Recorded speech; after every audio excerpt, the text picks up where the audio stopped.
नमस्कार दोस्तों, आपका मेरे चैनल में हार्दिक स्वागत है। वीडियो को अंत तक अवश्य देखिएगा क्योंकि कहा गया है आधा अधूरा ज्ञान खतरनाक होता है। आचार्य चाणक्य ने अपनी किताब चाणक्य नीति में बहुत सी नीतियों को लिखा है, परंतु उनमें से कुछ ऐसी नीतियां हैं जो आपको ऐसे समय पर काम आती हैं जिस समय मनुष्य को बहुत जरूरी होती हैं, और वह उन मुसीबतों से उस समय काम आती हैं जब आप पर कोई संकट या मुसीबत पड़ जाए। किसी भी मुसीबत से कैसे निपटा जाए उसके लिए भी आचार्य चाणक्य ने बताया है कि उसका एकमात्र सीधा सा यही हल है और आपको यही कार्य करना पड़ेगा। इसके बगैर आप कभी भी उस मुसीबत से छुटकारा नहीं पा सकते हैं, उस संकट से निपट नहीं सकते हैं। अर्थात जीवन में तरह तरह के आपके पास जब संकट आ जाएं या कोई मुसीबत आपके सामने मुंह बाए खड़ी हो जाए तो आपको क्या करना चाहिए, इसी के बारे में इस वीडियो में आपको बताऊंगा। परंतु यदि आप पहली बार मेरे इस चैनल पे आए और ये वीडियो देख रहे हैं तो सब्सक्राइब करके अवश्य जाइएगा। यदि यह वीडियो आपको अच्छा लगे तो लाइक भी अवश्य कर दीजिएगा, ज्यादा अच्छा लगे तो शेयर भी कर दीजिएगा, साथ ही कोई कमेंट भी कर दीजिएगा। यानी आप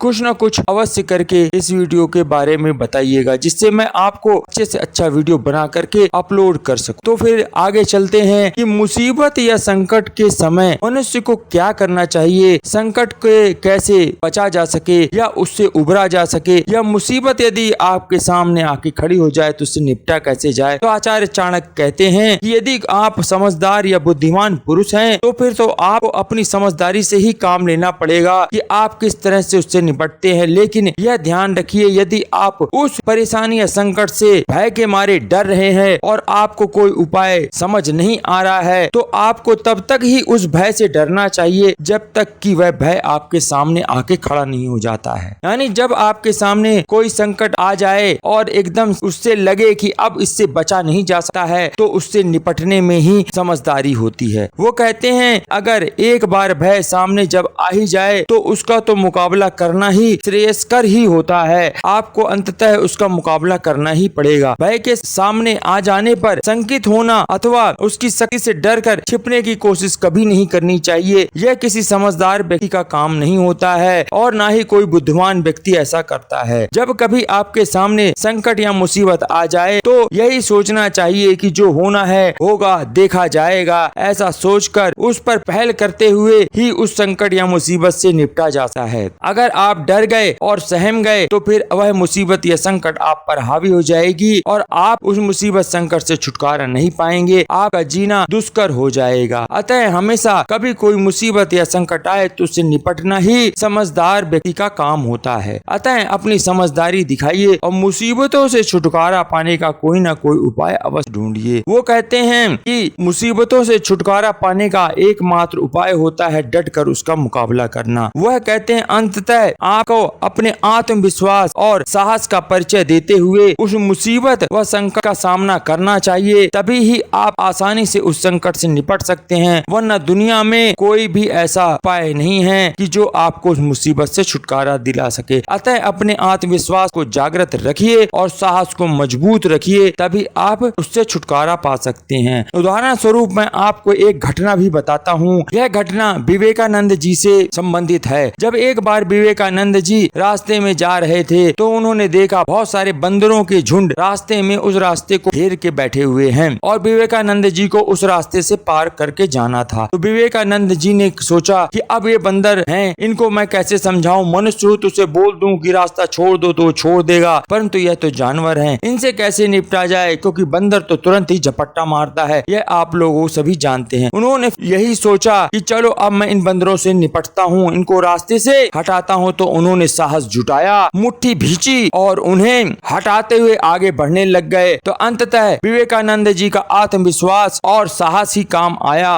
और उन्होंने रास्ते से उन बंदरों को हटाया। तो इसी किसी तरह जब कभी भी आपके जीवन में कोई मुसीबत आ जाए तो उसका डट कर सामना करने में ही भलाई होती है। यदि यह आचार्य चाणक्य की बातें और विवेकानंद जी की बातें आपको अच्छी लगी हों तो आप इस वीडियो को लाइक कर दीजिएगा और ज्यादा से ज्यादा शेयर भी कर दीजिएगा। यदि पहली बार आए हो तो सब्सक्राइब करके अवश्य जाइएगा। आपने वीडियो अंत तक देखा उसके लिए आपका बहुत बहुत धन्यवाद।